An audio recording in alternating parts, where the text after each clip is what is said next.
Good morning, everyone, and welcome to the Center for American Progress. Thank you for coming out on this rainy day. We will be getting started in just a couple of minutes. Two brief reminders before we begin. First, please silence all cell phones and other electronic devices. Second, there will be a question and answer period following the panel discussion. We ask that you wait for the microphone to come to you, state your name and affiliation before your question. Thanks so much.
Good afternoon. I'm Winnie Stackelberg, and I'm the Executive Vice President here at the Center for American Progress.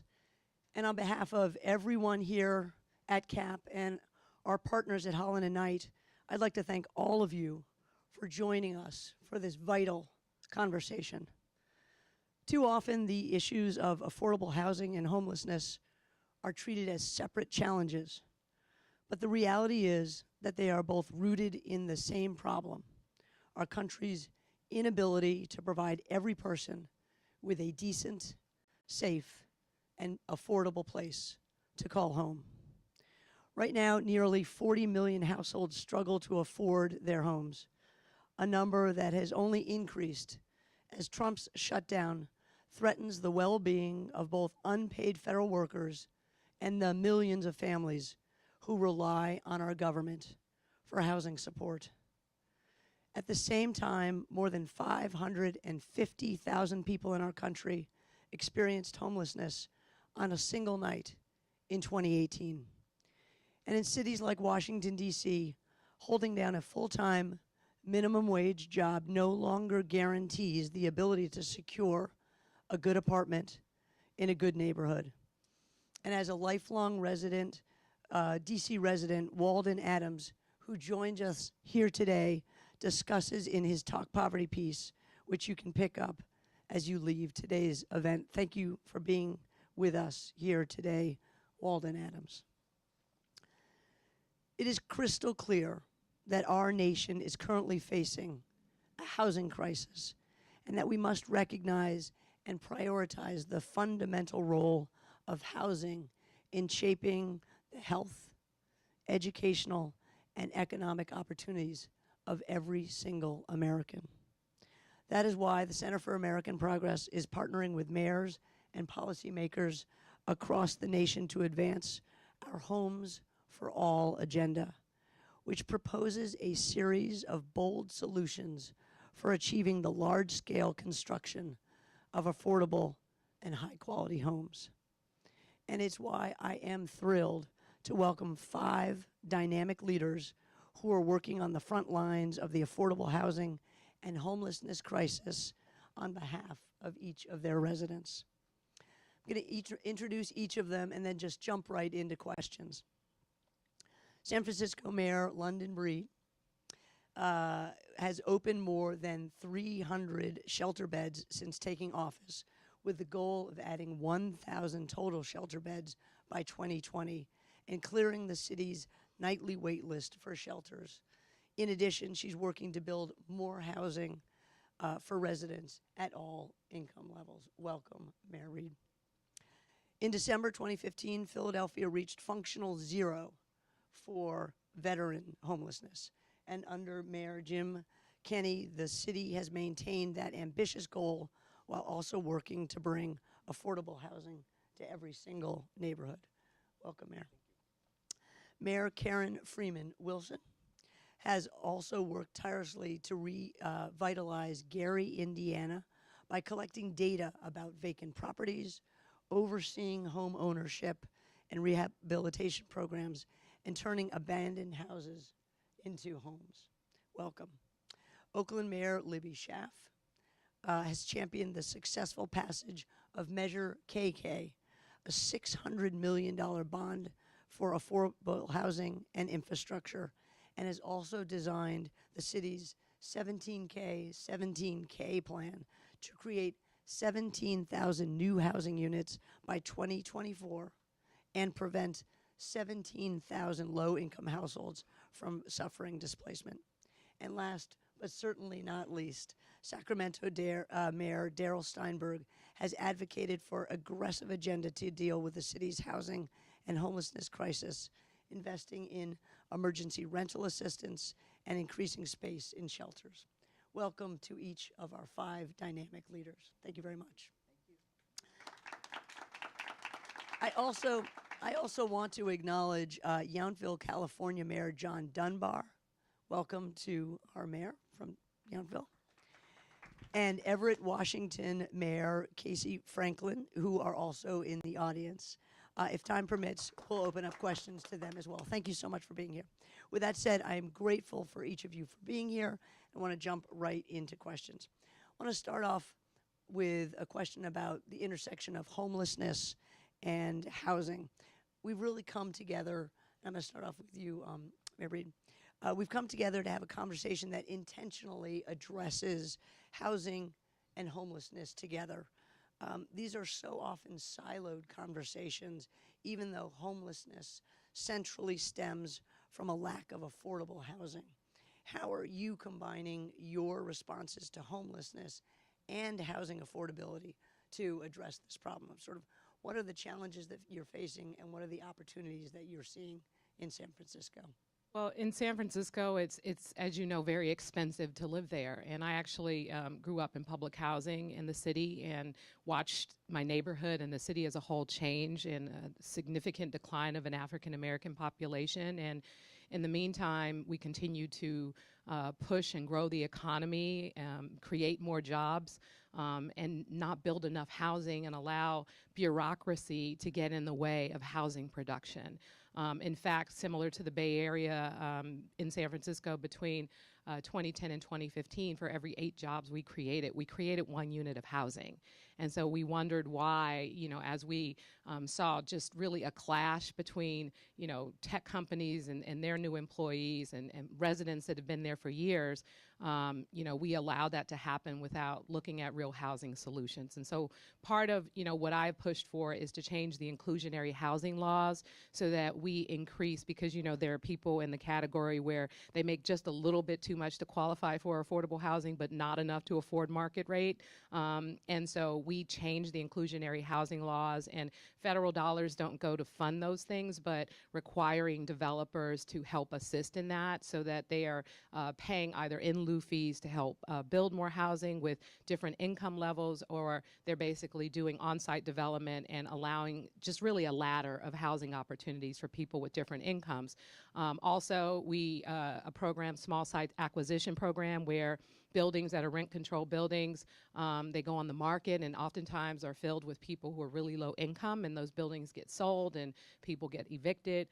So we have a small site acquisition program where we're purchasing those buildings, and we've purchased over 300 units throughout San Francisco in the past couple of years to help keep people in their housing. Right to civil counsel is something that we just funded to ensure that people who are facing eviction are not dealing with it alone, because oftentimes when I served as a member of the Board of Supervisors, when they came to my office, it was always too late and they didn't have any legal representation. So looking at ways to not only keep people housed, but also build more housing. And in fact, I just hired a new housing delivery director whose sole job is to really clean up a lot of the policies that are getting in the way of our ability to make, really fast decisions around housing production. The goal is to cut back on, how long it takes to build housing in the first place. In San Francisco, it's like years. Not just because of the public process, but also because different departments say different things. And so getting that under control is going to be really important. And also, just last, the federal government, I don't believe, has done its part in helping to support, changes to the affordable housing. We heard recently that there was a change to the income levels that increased who could actually qualify for affordable housing. But I think when you look at different cities, there are different needs with different challenges, and it's not a one-size-fits-all. So we have to look at, ways where we can make these things work for cities, where we can get more dollars invested in affordable housing for low, moderate, and middle-income folks in our cities. And that's really important if we're going to have the hard conversation, make the adjustments to some of our laws, and then get housing moving, and look at, lastly, I know I said lastly, but expanding our production of housing along transit corridors, increasing the heights, despite, I know, what people feel, well, neighborhood character, we don't want buildings blocking our views. We have to think differently about this, because housing production is something that I think that, especially I think in the Bay Area, we have not done a good job at, and we just got to get creative, and we have to share, and we have to open up the doors of opportunity for housing to everyone if we're going to ever, make an impact on what's happening with our homeless population. I see a lot of head nodding from your colleagues. I want each of them to jump in and talk at sort of an opening about the challenges that you're seeing in the intersection between homelessness, housing affordability, and like housing stock. I mean, what are the real challenges that each of you is facing, and how are you confronting those challenges? Go ahead. Okay, jump in. I was told it wasn't a shy bunch. It's not a shy. It's a complex problem, but I think sometimes we have to stand back and look at it a little bit more simply and basically, because we can let the complications of homelessness overwhelm us. But at its essence, it's how do we get the thousands of people who are on the streets off the streets? That requires a combination of assertive outreach, especially for those who are chronically homeless. Treat what we call low barrier triage, because it is hard to transition people from the streets to permanent housing if they are suffering from serious drug addiction and mental illness. They're not going to succeed in permanent housing. And permanent housing, so that when they are ready after those 3 or 4 months or 6 months to transition, that we actually have that continuum of care. And then there's a whole other aspect which I don't think it's talked about enough, and I think we could spend the whole time talking about this if we wanted to. There is a point in time in somebody's life where they go from fragile but housed to fragile and homeless. And we aren't focused as a state or as a country on really understanding what those factors are. What is that point in time, and how might we intervene in a much less expensive and more humane way to keep people who are housed actually housed? Because I say in my city, this is the Pyrrhic victory. I'm confident we're going to get thousands of people off our streets. I really am. I'm less confident that people are actually going to feel the difference, because we don't yet know how to stop the inflow. And that's new housing stock, of course. That's supply of housing, but it's also that individual whose car breaks down, who gets that 3-day notice, who has that unanticipated medical expense, whose life, it's hard enough when you have means to get that unexpected monthly surprise that busts your budget. What if you don't have savings? Where's that intervention at the front end? That's every bit as important, I think, to me and to us as what it's going to take to actually get people off the streets in the first place. Now I do have to jump in, because I'm going to respond to your question, and then I'll respond to your question. In Oakland, we launched something called Keep Oakland Housed that addresses exactly the issue that you've raised. And we did it in partnership with philanthropy, Kaiser Permanente, and the San Francisco Foundation. So right now, not a dime of public money in this initiative. We provide 3 things. First, emergency financial assistance, not only for back rent, not only for back utilities, but sometimes there is something that has caused someone to be in a place where they are losing their housing that is not just those 2 things. And I'll tell you one quick story about a family that was an adult developmentally disabled son and his very elderly mother. He was the sole wage earner for the household, but their washing machine broke down and he could not navigate a public laundromat. His uniform became dirty. He was suspended from work. He lost his income. They were facing an eviction. And so Keep Oakland Housed not only paid all their back rent and utilities, but bought them a washing machine. So it's not just legal assistance like what you're doing in San Francisco, very inspirational, so that people have representation when facing eviction. It's not just paying off the back rent, but it's actually bringing a case manager into the household and analyzing what that household needs to then stay stably housed once the one-time help has been given. And so we have, in our first 6 months, kept 500 families from becoming homeless or from being displaced out of Oakland. 500. And the really great news is even in a high-cost city like Oakland, the average cost to keep each of those families housed has been $2,500. Think about what it costs government if those people have become homeless. This is one of the most cost-effective interventions that I believe we can invest in. I'm very proud that in the state of California, our state senator Nancy Skinner has introduced Keep California Housed as a budget priority. And I also want to note that mayors and CEOs for U.S. housing investment has the creation of federal funding for this type of intervention as one of our 5 platform areas as we lobby for a housing agenda with the federal government. I can jump in later also about how the shortage of housing in the Bay Area has impacted our homelessness efforts. Like Mayor Breed, we are committed to creating 1,000 supported shelter beds, and yet we had that bond money from our local bond that we got passed to go out and buy new buildings for shelters. We really were able to only find 1, and we knew that that was not enough to address the problem. And so we have been creating these emergency intervention tough shed cabin communities on vacant lots near existing encampments. And it allows us to actually upgrade the living conditions of an entire encampment community and keep them together. It's not pretty. It should not be a permanent intervention. These are actually tough sheds. They do have electricity and insulation. They are in a supportive community with professional case managers and navigators on site, so they do have a health upgrade. But this is something that we've had to do just because we don't have enough housing stock or building stock to actually create the permanent shelter or rapid rehousing centers that we know are effective.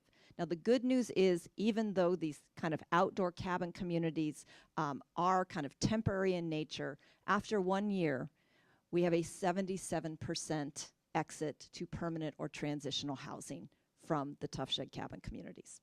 Our brick and mortar rapid rehousing centers have an 88% exit to permanent housing. So we know what works, but the challenge of scaling these types of things in markets where we have no buildings or housing available, these are the kinds of creative things that we are doing, and they are working. I just want to jump into this California conversation. You have housing stock, right? Yes, we have housing stock. We have more than our share. But you raised 2 things. One is the importance of permanent supportive housing. And we've had 2 successful projects, one directed at women and children or single parents and children, and then the other one for veterans that have been wildly successful. But we just convened, and we appreciate the partnership with Center for American Progress through the National League of Cities. And thank you, Mayor Schaaf, for being on our housing task force.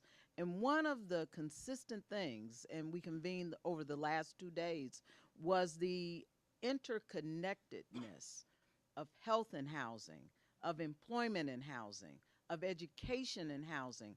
And I think that if we are going to deal with the homelessness issue, the affordable housing issue in a holistic way, we have to dial back. We can't wait until a crisis happens and the washing machine breaks. We can't wait until someone passes away and you lose that extra income. You have to deal with poverty in communities. We have a 35% poverty rate. So we have to begin to think about, how do we create pathways to prevent folks from being part of that 35%?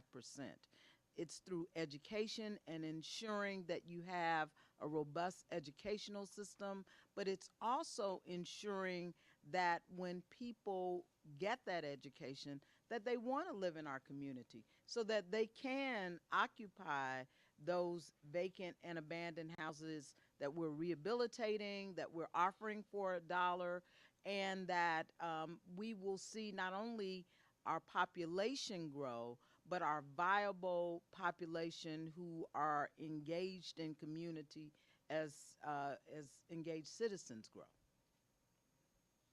Well, in Philadelphia, we have a little bit of a different circumstance because our housing stock is available. A lot of it's abandoned, but it's there, so it can be rehabilitated, not have to be created. The cost of living in Philadelphia, as compared to some of these wonderful cities, is much lower. So, as a large city, we probably have the least amount of people that are actually on the street. Anywhere from, I think the last count yesterday was 990, and we get to like 1,300 in the warm weather. It is exacerbated by the opioid and heroin crisis, and there are certain neighborhoods, Kensington, Philadelphia, Fair Hill, that are experiencing intense amounts of street homelessness. But we do have about 15,000 inquiries a year from people who are housing insecure. That are having issues with older persons lived in the house for 50 years, and we've done 6,000 not rehabs but secure the roof, boiler, plumbing situation, electrical. So there's about 6,000 properties we've been able to address and to keep those people in their homes. We also have issues relative to youth homelessness. 30-some% are LGBTQ. Kids have been thrown out of their house by their parents because of who they are. And so we're trying to bolster those organizations in the city. The Attic Youth Center is an example of where kids can drop in, get the support and help that they need.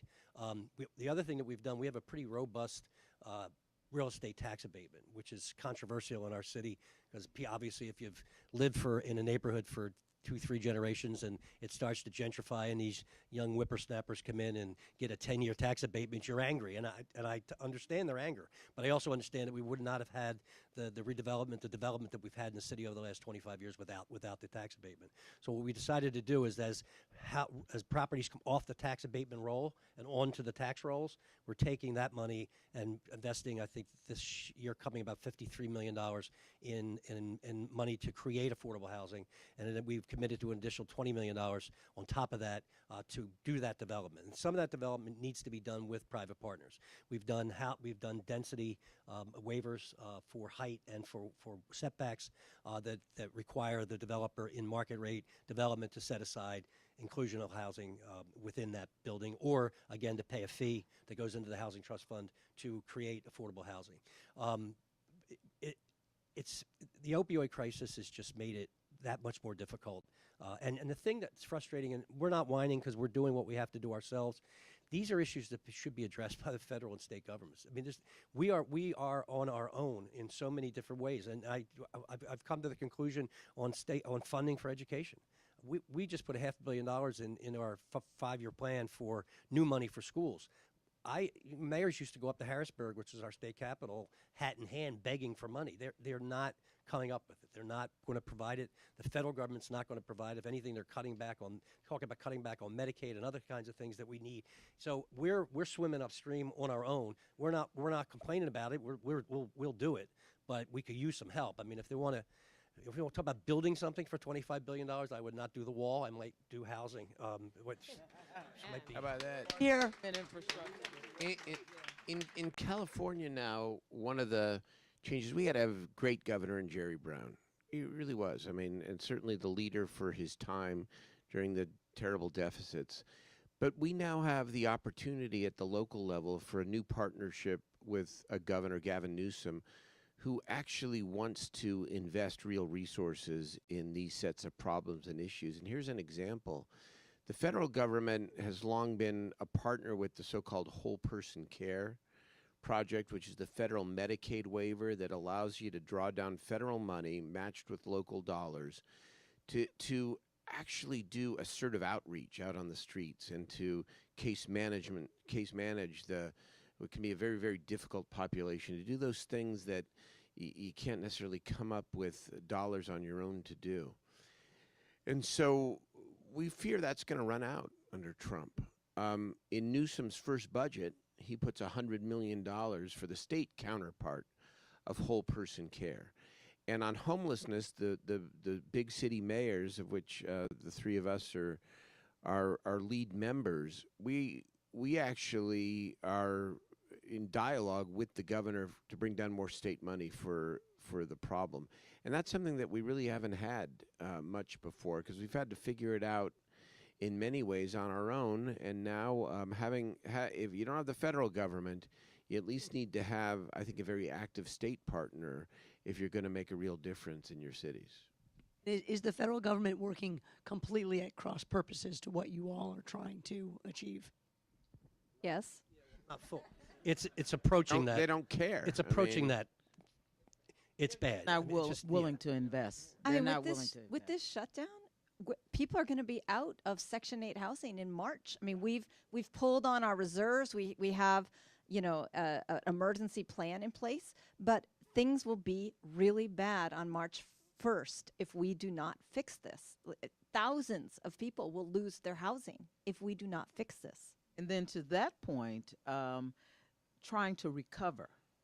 I mean, presuming that the government will open one day, and hopefully sooner than later. Your lips to God's ears. The over and under on that one. But recovering from all of the damage that has been done in communities, among federal employees, because they are now, 30, 60 days behind in mortgages, that's a real problem.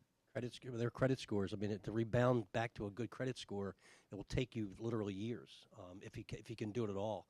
And to be able to borrow or to get a lease with an apartment, right? They look at the credit scores and they don't want to hear about the shutdown. It's just you're going to get a no answer.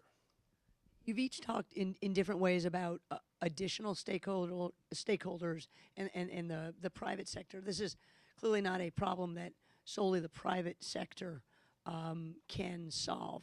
But I'd love to hear from each of you a little bit of sort of the critical role that non-governmental entities play in this fight. I mean, businesses have joined in with recently launched mayors and CEOs for U.S. Housing Investment Coalition.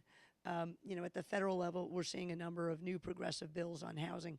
And given your vantage point, being close to local actors at the community, at the city, at the municipal level, what steps do stakeholders need to take in housing policy, understanding that this private sector is not the panacea, and that clearly the state and the federal government, when it steps up to its responsibility, needs to jump in. But what are you seeing from the private sector and other stakeholders to help in this crisis? Well, I just got to jump into that because we are so blessed. And, my CEO that I recruited to be part of mayors and CEOs for U.S. Housing Investment was Bernard Tyson of Kaiser Permanente.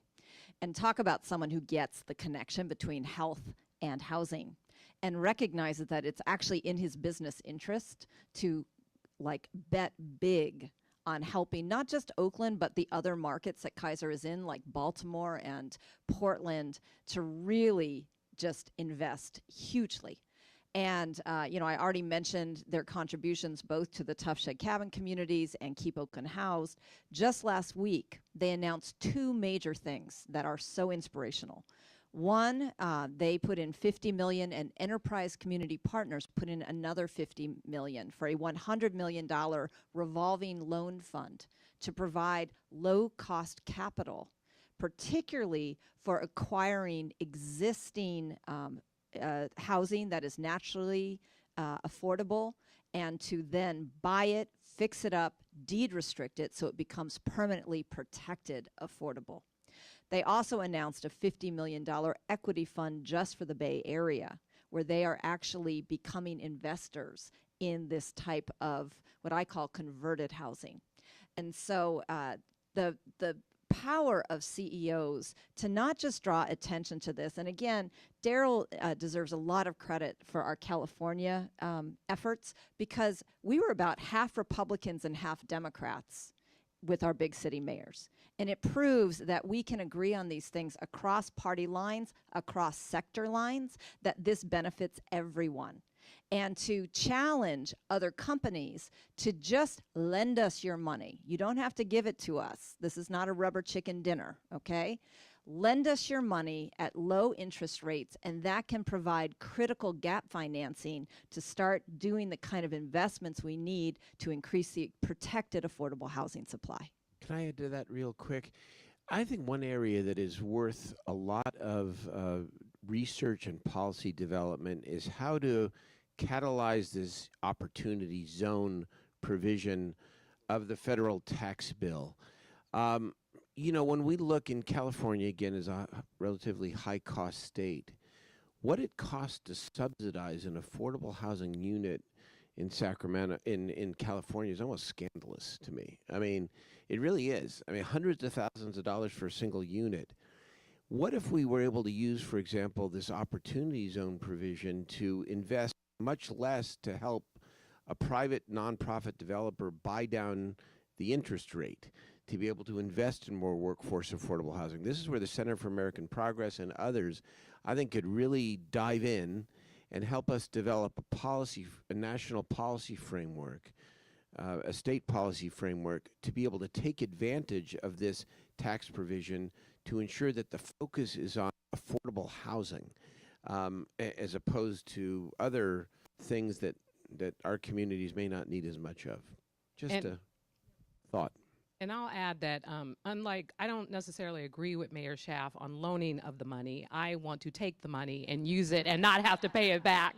And in fact, I'm doing a lot of that nowadays. And part of, what I think is important for the relationships with really stakeholders, yes, but also just, the city being the leader to help organize the stakeholders, including the nonprofit agencies and the corporations, is to come up with, where are the needs, what's more immediate, and how do we basically deal with a lot of the funding gaps.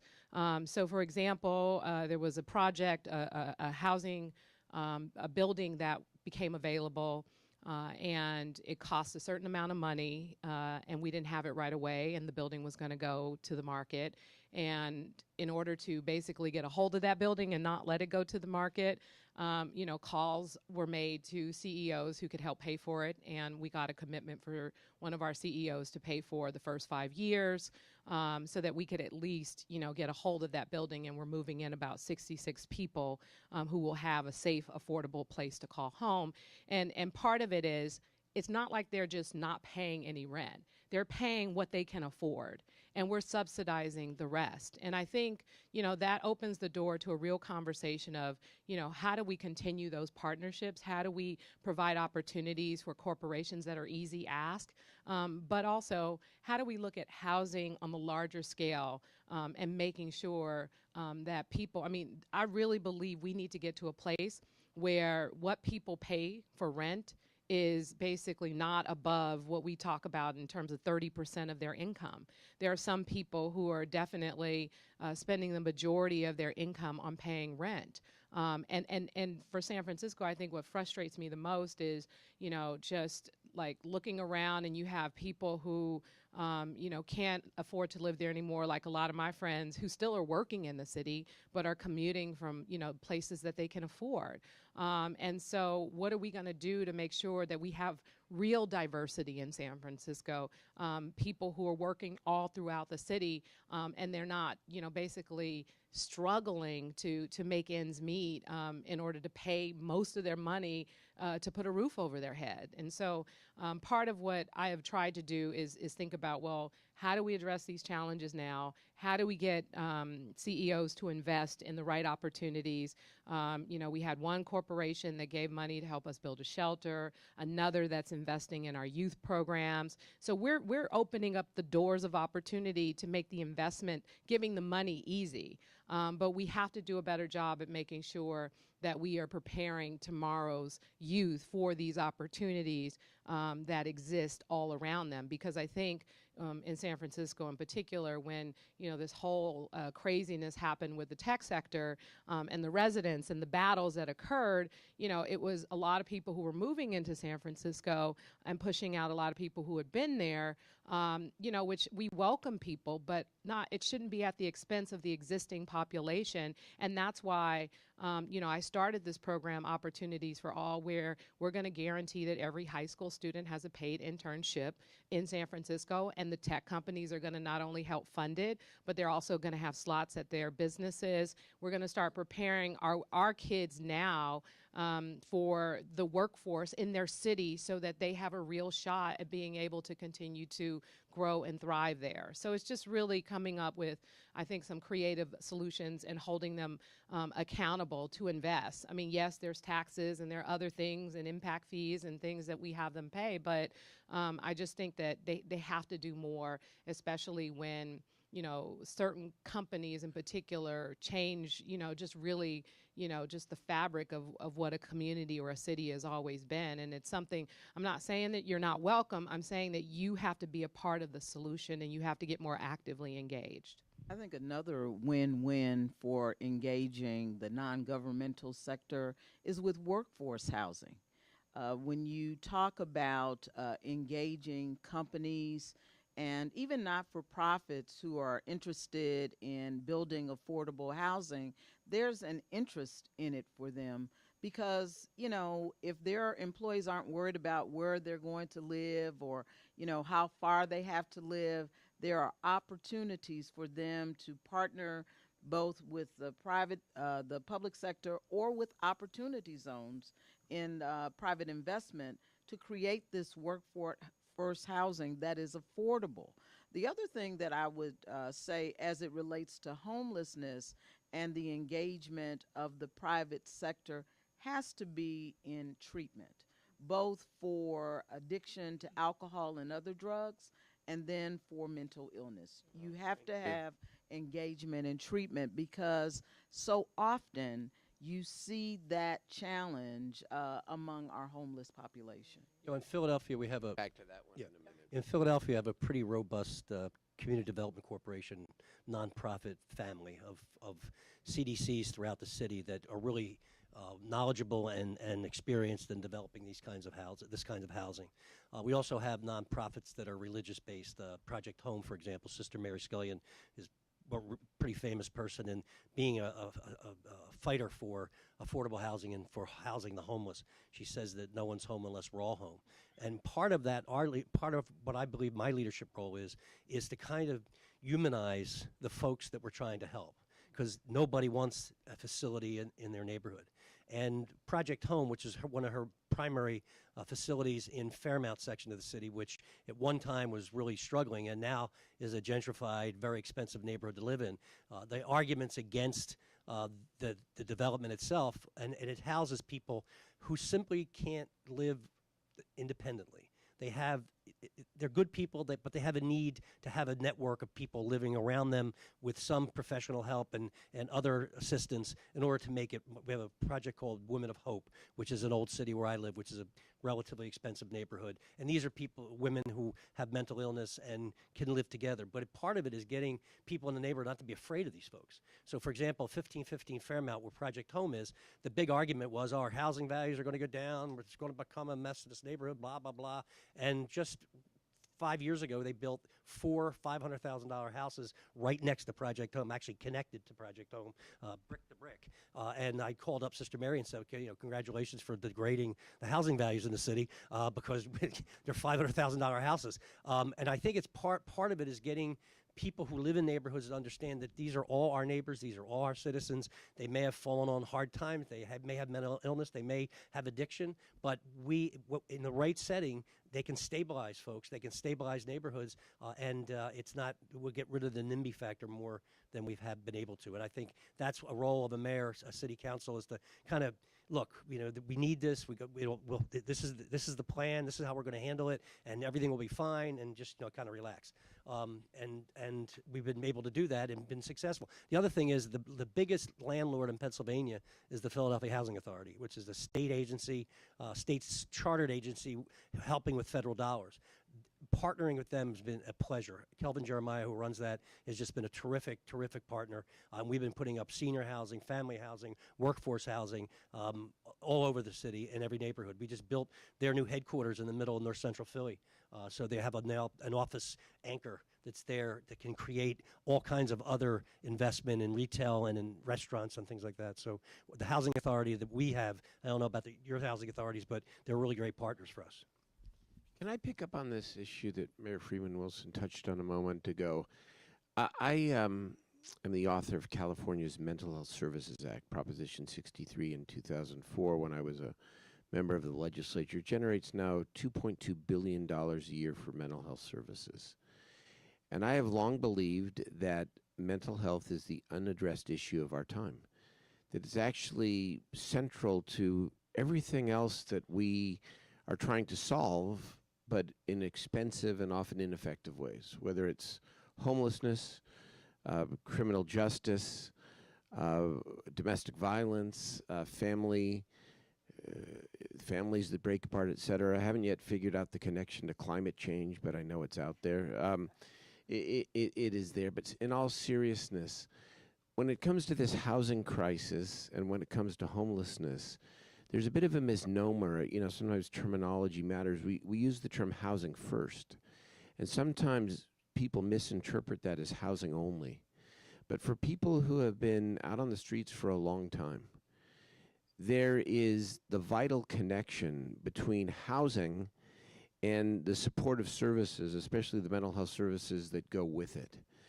And only when we make mental health the national public health issue that it is, for everyone knows somebody. This is maybe about them, but it's really about us, because we all know somebody. It's in all of our families, whether we admit it or not. We won't truly solve this problem. And one other thing that Mayor Schaaf talks with great pride about, Keep Oakland Housed. That's a prevention strategy. So under Prop 63, under our Mental Health Services Act, 25% of the money every year must be spent on prevention, early intervention, and innovation. That's $500 million a year. Why aren't we developing to scale, intervening with the teenager, the 16-year-old who is acting strangely or not doing well in school, beginning behavior problem, instead of waiting until they have that first break at 21 or 18 or 19 when they get to college, and then the cycle begins. Those are the folks that are ending up in our jails and on our streets. And so the paradigm shift must go back to prevention and early intervention everywhere, because it's more humane and it's much more cost effective. Yeah, I think each of you has touched on both the related or interrelatedness of so many of these issues, whether it's education, whether it's poverty, whether it's mental illness, whether it's housing. And too often policymakers address one of these issues to the absence of the others, and I think we have to change that paradigm and look at these as holistic issues. I think the other point that each of you has made in a different way, which I think is so terribly important, and why each of you is such a leader, is humanizing the challenges that we face. This is not about other people. This is about us. This is about our communities. This is about our solving a problem. And each time you all talk about a family, an individual, a challenge, an innovation that you have, a stakeholder who's doing good things, you humanize the challenge that we have, and I think you make relevant for all of us the fact that these are issues and challenges that we must address collectively. It's one of the things that we want to do here at the Center for American Progress. We're a multi-issue think tank. We don't address these issues in silos. We are multi-issue on purpose, and I think you as mayors are multi-issue because that's the way the world works, and you address these issues in that way. It's really wonderful. You know, I think that it's so important for those of us who are leaders and policymakers in this area to think about housing from the perspective that we look at it, that most people in this room would look at it.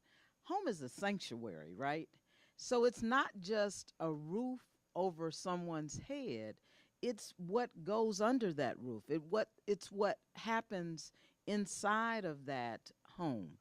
And as we look to provide those opportunities to have affordable housing, to live somewhere that we all love, it's important to also address what goes on inside of those homes that makes it a sanctuary for us and then for the people that we're trying to help. Because I think if we approach our policy making in that way, you know, housing would look a different way.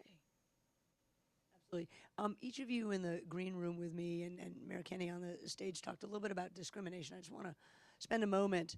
From redlining to gentrification, housing policies have long been discriminatory. What does it mean now to sort of authentically confront that legacy? How can cities lead in creating housing policies that address the needs of all communities, especially those which have been historically marginalized, including communities of color? You mentioned the LGBTQ community, people with disabilities, and others. I mean, how can we address that? Well, we had a horrible history of redlining in Philadelphia. It's still, we're still dealing with the effects of redlining. But I think it's important that the leadership of the city, the mayor, and the elected officials, really pay attention to what the lending agents, what the banks are doing, what the mortgage companies are doing, and to really come down on them heavy and hard when we catch them doing that kind of thing. And we've had some instances. I won't talk about specific companies or businesses, but we have to call them out. We have to figure out a way to legislate that they can't do it, and we have to hold them accountable for the damage that they've done as a result of their bad policies. So, I mean, I think that's more of that's not the carrot, that's the stick that we need to address those companies that have been doing that and have caused these problems over the years. Well, I think the stick is important, and the carrot. So more to the stick. You have to have a robust human relations agency in not only at the state level but at the local level. We have the Gary Human Relations group, and we do the discrimination charges locally. A lot of cities have decided to allow the state or the federal government to process those charges, but it's important for people to be able to come and be able to make those charges and have them investigated locally. But I think the other thing is to be familiar with your community CRA reports, your Community Reinvestment Act reports. Be familiar with what your banks are doing and provide them with an opportunity to support some of the innovative programs that we've heard about here.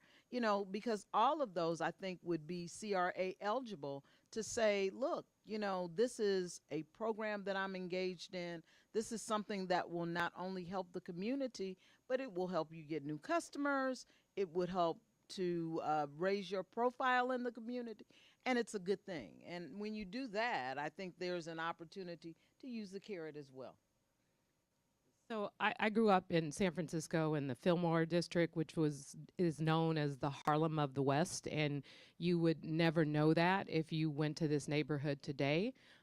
Used to be a thriving African-American community, and in fact, the public housing that I grew up in, there were like 300 units, and when they were torn down and rebuilt, they only built 200 units, so they knew we all weren't going to be able to come back to the neighborhood. It changed.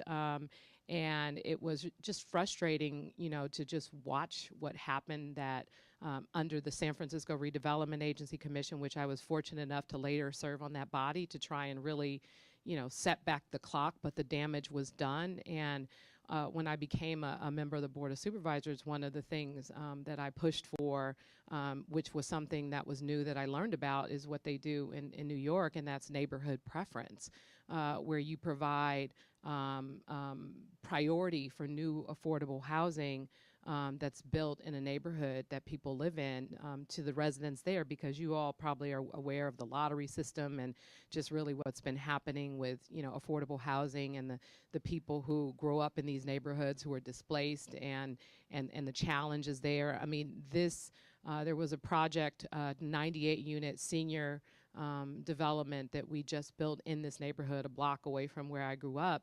And there were so many, especially African-American elderly people, a couple of them, Mr. Hawkins and a few on the corner hanging out. He grew up in the neighborhood. He was homeless for like 5 years. And because of what we did with the neighborhood preference program and how we were able to prioritize residents of the community, not only did he get a place, which was like the thrill of my life, but so many people from the neighborhood who, one woman was, staying with her daughter, sleeping on her couch. So many low-income seniors in the community who lost their housing and struggling actually have their own place now in Willie B. Kennedy Apartments. And it just really, it was such an amazing thing. In comparison, many times when we build new housing or we provide new units, it's usually hardly never African Americans and never people who grow up in those neighborhoods who we know need the housing. And so I think that, I'm really excited because this legislation wasn't easy. It sounds like it's great and it's perfect, but we had to bring our case all the way here to Washington, D.C., to HUD under the Obama administration, of course. And initially they did also they told us, no, we couldn't use this because it perpetuates segregation. And in fact, we had data that demonstrated that it doesn't. In fact, it pushes out especially low-income people of color in these neighborhoods. And so it's been just a tool to correct an injustice that has occurred for far too long as it relates to access to affordable housing. And so looking at ways to make those kinds of cases and corrections, because these 1960s housing laws that continue to be what we use as ways to provide housing to people are not working. It's not serving the people that we want to help. It's not making it easy for us to get the folks that we know or the families that are like sleeping out on the sidewalk. It's difficult to get them prioritized when it comes to housing. And so just getting more creative with solutions around those kinds of challenges, looking at the data, which makes it clear that there are some discriminatory practices, and making some adjustments could be really helpful. And I want to thank Mayor Breed for her leadership. We replicated your legislation in Oakland after you had won the fight. So thank you. Thank I'm going to you. send you a bill, Mayor. We in Oakland are also, we've been very impacted by kind of some of the teachings of the color of law. I don't know if people have read that. I'm seeing a bunch of head nodding. And I think it's so important that even though everyone on this stage is so committed to racial equity, that our governments are perpetuating institutionalized racism because of the zoning laws that we have historically had. And so I think some low-hanging fruit for cities is, one, liberalizing accessory dwelling units, allowing lower income renters into these communities of opportunity where their health outcomes are so much higher, with the school qualities are so much higher. So that's, I think, low-hanging fruit that does not have as much political controversy. The other thing that we're looking at is kind of starting to use a regional approach for to really pressure and in some cases actually force jurisdictions that have not been doing their fair share of building new affordable housing, but being perfectly happy to welcome new corporate headquarters, to really force them to get in line. And we are working with the state legislature to actually impose some policies on the Bay Area as a whole region, so that some of us don't continue to do our share, but it's not enough because our next door neighbor is doing nothing. And that means at least a 15-year just cause eviction protection over the whole Bay Area. It means rent caps over the whole Bay Area. I mean, this is some controversial stuff. It means upzoning and streamlining for approvals for new affordable housing projects, and in impacted cities, even non-affordable housing. I mean, London and I are both facing these displacement pressures. We need to build new housing for the new residents so they don't displace our longtime residents. And so taking this regional approach, working with the state to actually put some teeth into our affordable housing goals. We're looking at a series of carrots and sticks. Our governor just announced his support of using transportation funding as both a carrot and a stick related to affordable housing development. And we know when we think of the totality of somebody's affordability ability. We know that transportation has become a huge cost when you live far away from your job. And so the rewards for affordable housing near good transit are also a priority that I think helps address some of these equity issues. Money really matters, to state the obvious, and to create the right kinds of alignment. I mean, one of the tension points in California and maybe in other states as well is the primacy of this concept called local control. And we talk about this a lot. And as mayors, you know, you might expect that we would be, well, let us do it our way. Some of us say, at least I say, that while that concept is important, it's not absolute, because local control to what end? We have to be meeting our societal obligations here to produce more housing and more affordable housing. And where local control gets in the way, where some cities are not doing their fair share, it's appropriate to tie, I think it's a great progressive concept to tie transportation money, as the governor is doing, to say you get more money or you get less money, depending upon whether or not you are meeting your housing needs. The other thing I want to say, at the local level, we're trying something very different in our community.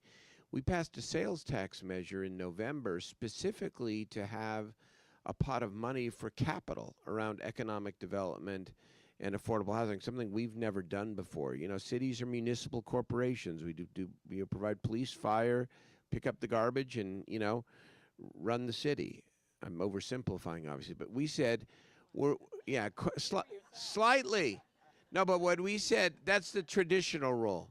What we've said, though, is that we've got to get in the economic development game ourselves, because if we're going to induce behavior, the kinds of changes that we want to see, inclusivity, then our resources can help draw in the private dollars towards the policy ends that we all want to see and need.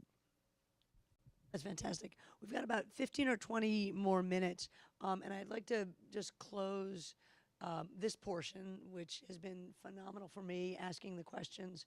So before I turn it over to you all for some questions of our phenomenal panel and incredible, innovative mayors, I'd just like to close by asking each one of you what you think is sort of the most important but missing ingredient from the housing conversation in your city or at the national level, and how do you plan to address this disconnect? So it's sort of like the one piece that's missing, and I like, there's money, there's a relation, there's an administration that actually understands these things. I understand that, but is there something that's understandable and relatable to this audience that's sort of missing in the conversation that you want to work on over the next couple of years as you address this challenge and continue the kind of innovation that you each is doing at the local level? Dedicated public spending for prevention.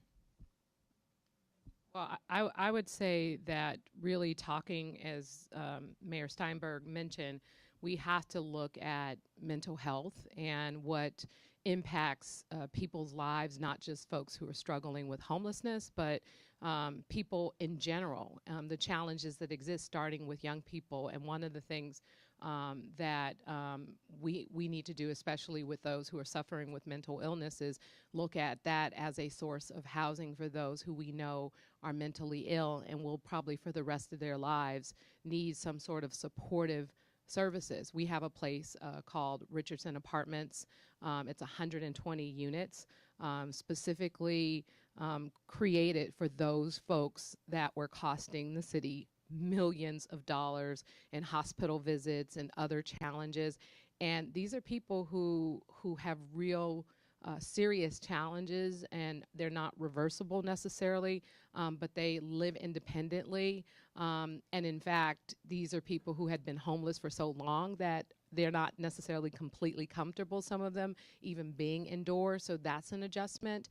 But they have a place, a safe, affordable place to call home with wraparound support services, and looking at housing and attaching services to the housing conversation with regards to highlighting mental health in a way that we never have done before as it relates to housing. Dedicated public spending for prevention. A unique thought. There we go.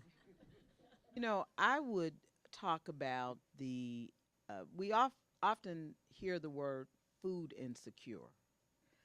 I would say housing insecure. I think Libby or maybe London mentioned the fact that there are people who are sleeping on the sofas of friends and relatives, and while they're okay when you show up on the first day, when it gets to be the second week or third week, it's you've got to go somewhere, and it's not just something that you see outwardly, because you don't see them sleeping on the street. And I would add to that, I know you said one thing, but there are a lot of college students who are homeless. They have the grants and the aids and the loans and things for the tuition, but they don't have it for room and board. And so they live with friends and they live, wherever. And that has to impact their success in their education. I'd look for state relief in allowing us to acquire abandoned vacant property quicker than it takes. We do a lot of affordable housing and homeless housing in separate developments, so they stand out from the rest of the neighborhood. So it's a nice facility, it's built well, but it's not within the same architectural style as the neighborhood. But there are bad tooths in each of our streets and struggling neighborhoods to be able to get those properties out of the hands of landlords, estates, others that just don't do anything. A lot of these folks live outside of Philadelphia. To be able to get those houses and then dedicate funding to rehabbing those houses, that they're just like the ones next door. If it's a porch front, it's a porch front. If it's those kinds of things, so it's not as stark a difference as the new development that we're doing. I think these houses have charm, they have architectural significance, but they're just falling down, some of them, and they need some TLC and some rehab. But it's hard to get control of those properties from the current owners who are delinquent in their taxes and don't really care about the property and are basically abandoned it. Phenomenal. I want to open it up to our audience for a few questions. We'll start right here on the aisle. This young woman over here. If you'd wait for the mic and state your name and a question. We've only got 15 minutes. Sure. So quick question. Hi, my name's Elaine Weiss. I'm with the National Low Income Housing Coalition. Thank you all mayors for being here, especially Mayor Kenny, born and raised around Philadelphia, went to law school there. The people have said the Philadelphia Tourism Board should pay me. Anyway, my question, I think it's great that these private corporations are stepping up and providing funding, but I question whether we really can rely on that method of building more affordable housing, because not every community has a Fortune 500 company in their community who can provide that much money. That's a much bigger systemic problem. So I don't want to let the federal government off the hook. So what can we be doing to, again, encouraging the federal government to make these investments? How can, you all as mayors leverage your political capital to really make it happen? I know that a lot of these these programs, the money is not going directly to the city, to the mayor to control, but you know how important those resources are. So how can you bring, your political capital to bear to really push lawmakers in Congress to provide the funding that we know these programs need? I think that was kind of directed at me. So it is not a sustainable solution to think that Kaiser Permanente is going to solve my housing problem. But what I will say is that I believe these types of public-private partnerships are what it takes to accelerate change, because governments are adverse to risk. We don't experiment. We don't try things out. And part of that is because you, as our taxpayers, do not always like us taking big risks with your money.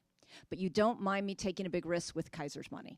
And so when I can prove that it works, it is such a more powerful lobbying tool for me to bring to Sacramento, for me to bring to the Hill in Washington, D.C., to show that this is not just a crazy idea. It's working. Look how cost effective it is. And that's why when I got my one wish, it was for dedicated public funding for prevention. I'm using the private funding to prove the case. It's not sustainable, though. My hero, Nancy Pelosi, said, and honestly, you really do have to admire her. She is as tough is. She said elections have consequences. 2020 is the way to change the housing policy in America, by taking back the Senate and booting that guy out of 1600 Thank Pennsylvania you. Avenue. Question right up here up front in the red. Thanks, Adam. Lauren Windsor with American Family Voices and the Airbnb Watch Coalition. I wanted to thank San Francisco for really taking the lead on short-term rental ordinances. They've really been a model for the nation. I was wondering if any of the other mayors, especially you, Mayor Kinney, have any regrets about not passing more stringent STR laws that rein in commercial operators using Airbnb, VRBO, HomeAway to skirt regulations that other businesses face. What impact has that had on your city, and do you regret not making your laws more stringent? I don't know if I regret it yet, but one of the things we are doing is we're looking at charging them the hotel tax, as the other hoteliers in the city have to pay it, and that money goes towards tourism and marketing and convention business. And they're at this moment not paying it. And we're trying to figure out a way to ordain that they are pay the same rates as the hotels do. And the hotels want the same thing, obviously, because they're in direct competition with them. But we haven't seen. I've been able to quantify, let's say, the detriment that these businesses have at the moment. So I don't have a concrete answer for you, other than we're trying to tax them as we tax other hotels. No.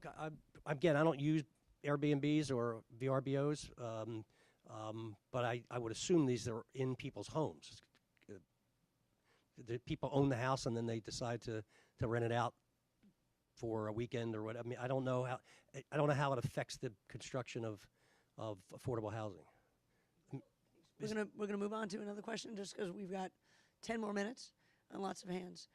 This gentleman right here, Adam. Thank you so much. Hi, Ryan Bandari. I'm a senior economic policy advisor over at Third Way.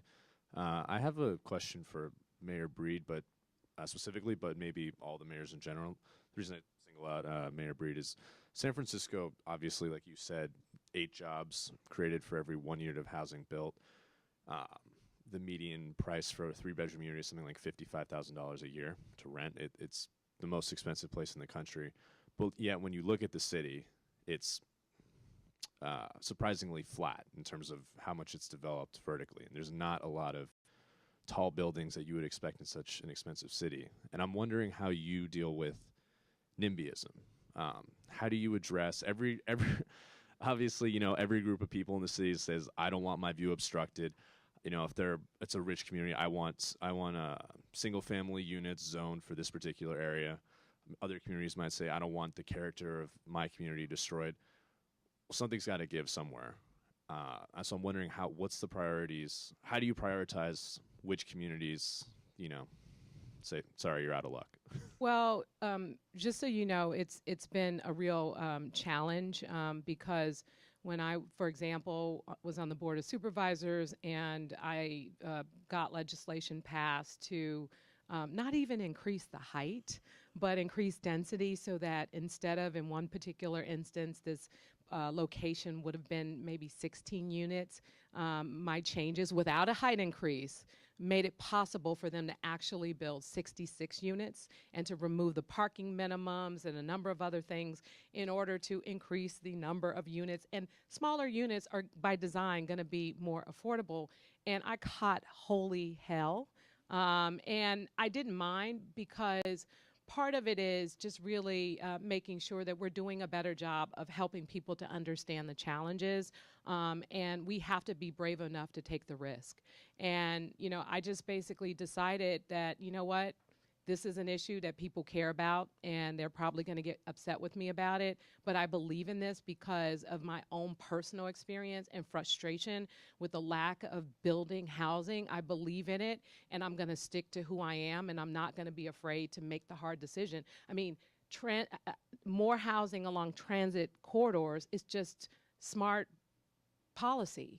And there was a piece of legislation that one of our senators introduced to increase housing along transit corridors, and no other candidate in the mayor's race supported it except me. And I actually got beat up over it, but I wanted people to know, look, if I'm elected to be your mayor, I am going to do everything I can to, yes, protect our city. I get it, because I was born and raised there. I want to make sure that we balance the protection of character with the increase of housing units. And I talked to so many people on the west side of town and just said, how many of your kids still can afford to live here? They can't afford to live here because we haven't done a good enough job in making sure that we build more housing. And there's actually, a YIMBY group, and yes, in my backyard group, who basically they go around young people, they're renters. They're like, what about us? You know, we can't even qualify affordable housing, but we need more housing built so we can still live here. So they have a whole movement going on in San Francisco. They've kind of been very helpful in getting the word out and helping people to understand what this could mean. And I just think that, being in these positions, you're not going to please everyone, but ultimately, you have to think about, from my perspective, not just the challenges of today.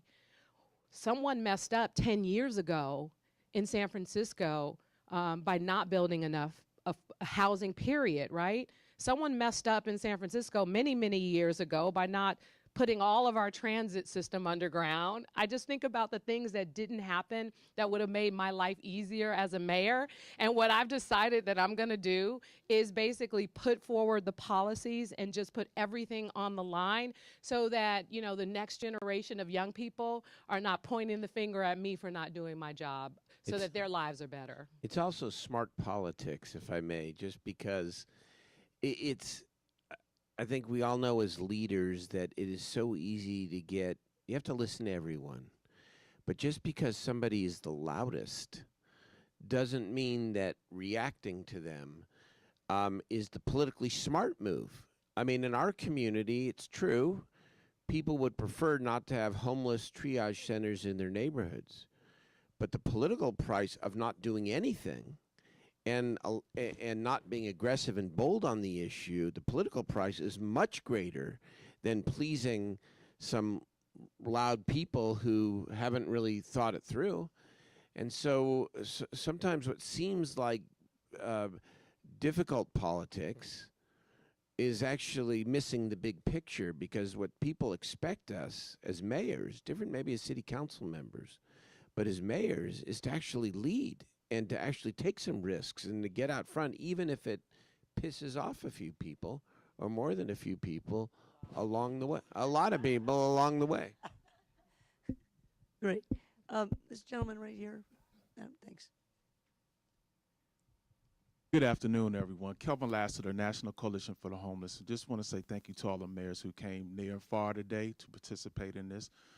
So each one of you touched on something that is very dear and near to our hearts. But one of the things I did not hear discussed was the criminalization of the homelessness. So I would like to know, what are each one of you all doing in your cities to help the homeless who have now a record because they were caught up in an encampment sweep, because that's also a cause of homelessness.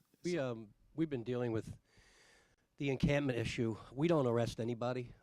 We try not to arrest anyone. I mean, whether it's a big public event like a Super Bowl parade, I notice you have a Redskin sweatshirt on. But not to arrest. I mean, we have done civil citations. We have basically tried to decarcerate our city. We closed a prison this past year. We have 3,000 plus less people in incarceration than we had. We're moving towards no cash bail. We're moving towards more home monitoring, more probation, neighborhood drop-in centers. We want to keep people out of jail because obviously a whole culture of arresting our way out of problems never worked. That's why we're not doing arrests with people who are using drugs openly on the street, because we tried doing that during the crack epidemic, and we wound up ruining families after family after family by splitting up breadwinners from their home and just having generations of incarceration. Now, we don't control the state prison. I only control the county prison, but we closed the oldest House of Correction, the oldest prison in the city, because it was a mess, and we weren't helping people there.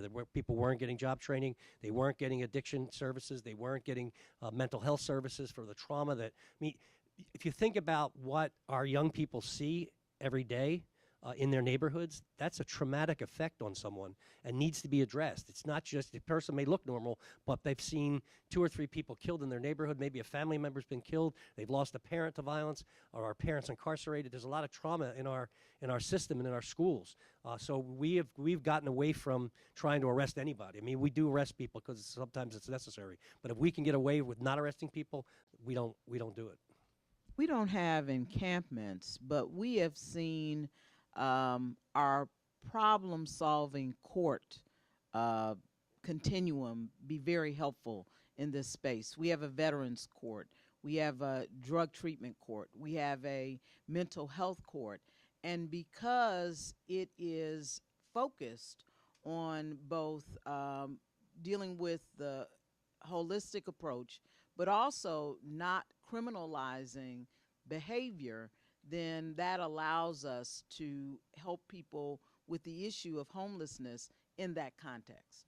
We have no moral high ground to criminalize homelessness where we do not have adequate shelter beds to be able to say to somebody, we can help you get off the streets. But here's the counterpart that we ought to be thinking about down the line.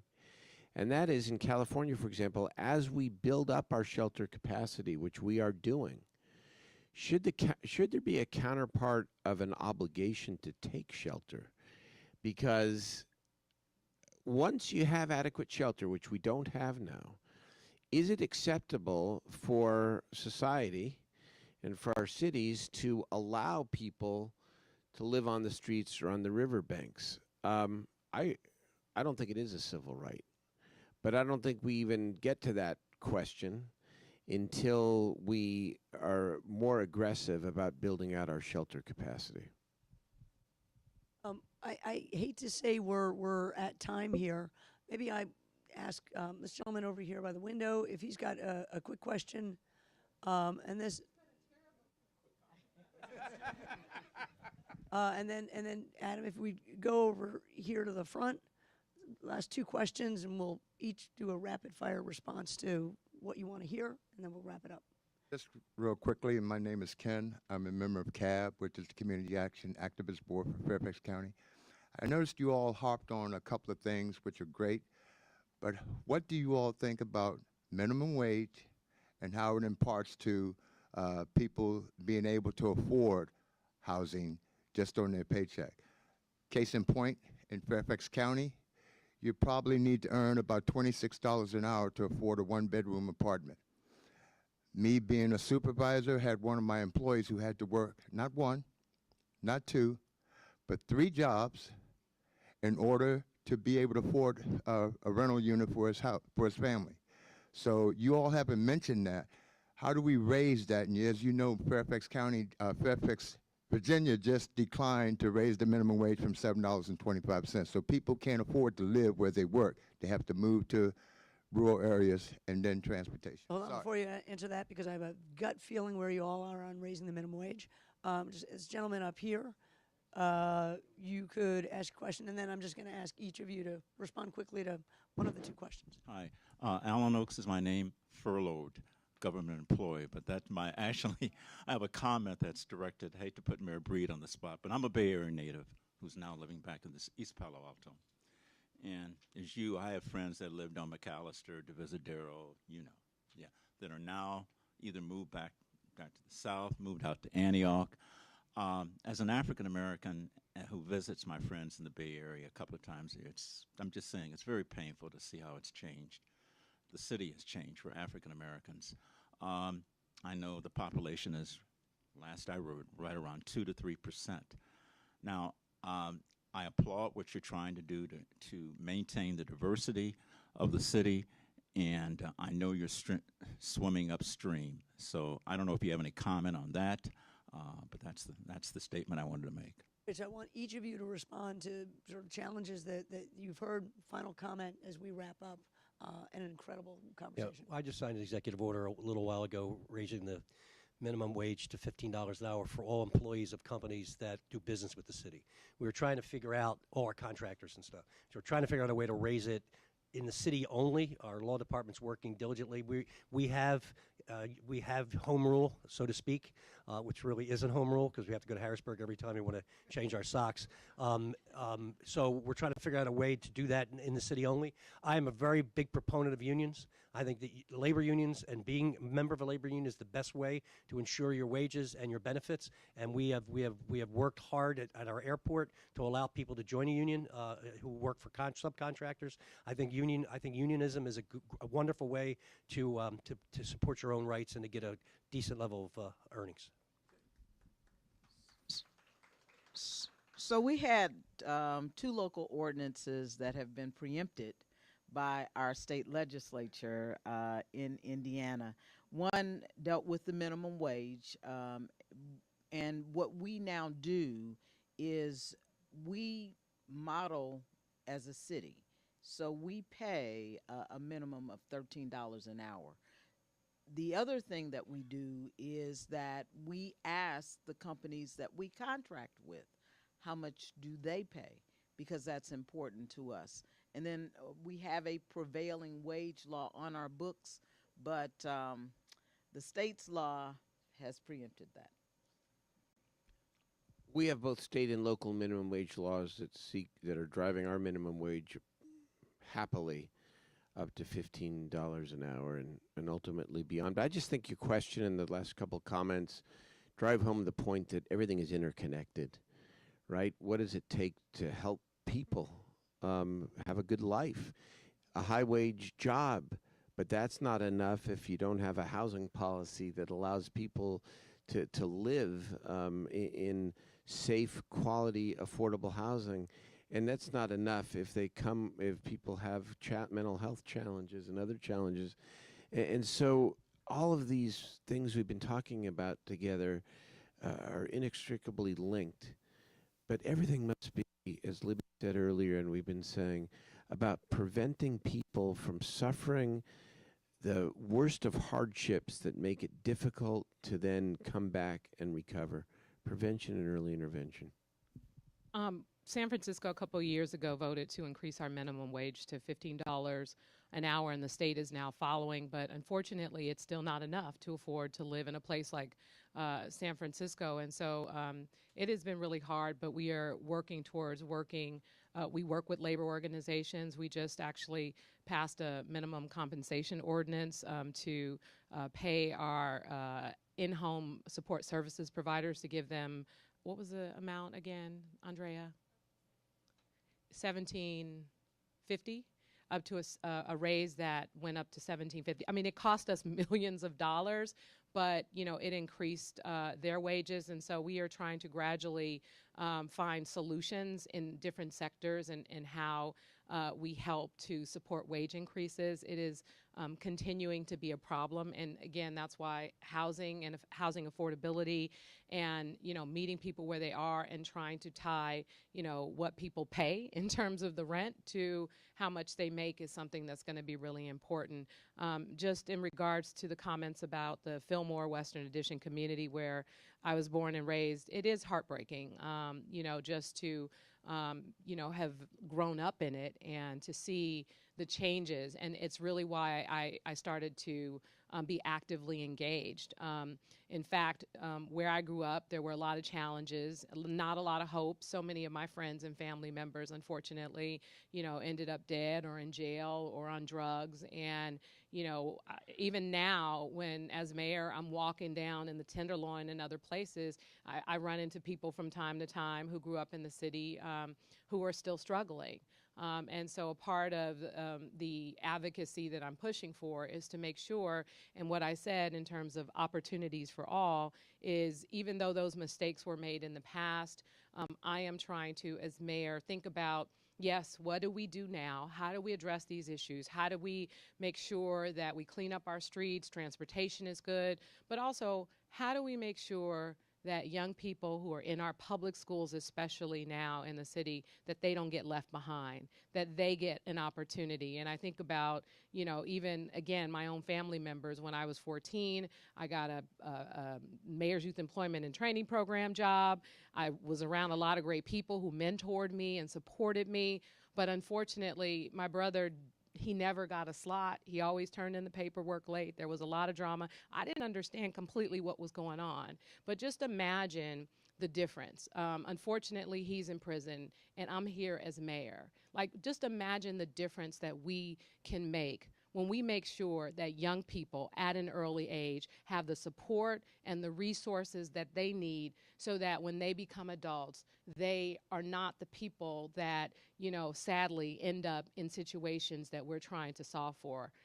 So I think in terms of that, I won't be able to change what has happened in the past with San Francisco, but doesn't mean that I shouldn't continue to do everything I can to ensure that even the small African-American population that's closer to 5% now, that was once 12%, even though that has changed, we have to make sure we do everything we can to support that particular population.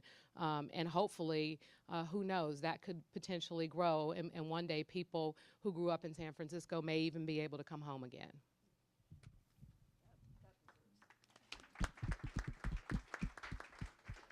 All right, I'll try and bring us home. You know, your issue about the wage brings up a bigger issue of these early warning signs that wellness is out of whack, that wellness is being compromised in a community. Because it's not just a conversation about what is the minimum wage. It is, in the Bay Area, the increase to wages, which I think has been about 5%, versus the increase in the cost of housing, which has been like 60%. So what I wish for is that 20 years ago, like DEFCON 3 warning systems went off, like you have an emergency and you've got to put these interventions in place now. London talked about the mismatch between job creation and housing creation. In some counties, that mismatch is as big as 17-1 in Santa Clara County. They've been adding 17 jobs for every 1 unit of housing. Again, like we should have had that 20 years ago. So that, you know, if I can leave us on some little bit of laughing, but that's we need, we have the data. And we know what needs to be in balance to have a community that is healthy, that is poised for success and security. And so how do we put those warning systems in place, as well as have the emergency interventions to deploy in the moment? Because I think you heard us all. He said he's not complaining. I'm complaining. I'm complaining that I'm having to clean up a mess that started 20 years ago. And it's true, the second best time to start is now, but let us not do this again to future generations. Fantastic. Mayor Dunbar, Mayor Kenny, Mayor Freeman Wilson, Steinberg, Breed, and Schaaf, thank you so much for an incredibly rich and robust conversation.